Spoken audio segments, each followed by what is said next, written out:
ज़िंदगी में एक चीज़ जो है वो बड़ी अच्छी हो जाती है कि अगर आपको जब भी वक़्त मिले, जब भी आपके पास आप समझते हैं कि अब वक़्त है मुझे ये कर लेना चाहिए, मुझे अपनी रुकी हुई स्टडी कंप्लीट कर लेनी चाहिए या मेरे रुके हुए जो काम है वो कर लेने चाहिए, तो लाज़मी कर लीजिएगा। क्योंकि वक़्त जो है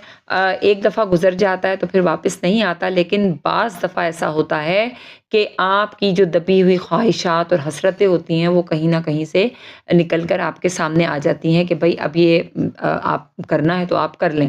लेकिन इंसान जो है वो करता ये है कि वो उस वक़्त को भी अवेल नहीं करता और वक़्त फिर गुज़र जाता है और फिर वो गिले-शिकवे शुरू कर देता है कि मैं नहीं कर सका, मुझे करना था, मुझे लोग करा देते, काश ऐसा हो जाता, वैसा हो जाता। तो इन चक्करों में, इन चीज़ों में मत पड़ें। अगर आपने ज़िंदगी में जो कुछ अचीव करना चाहते थे, नहीं कर सके, वक़्त गुज़र गया, लेकिन कभी ज़िंदगी ने घूम के कुछ आपके सामने ऐसे हालात आ गए कि आप कर सकते हैं दोबारा वो चीज़, वो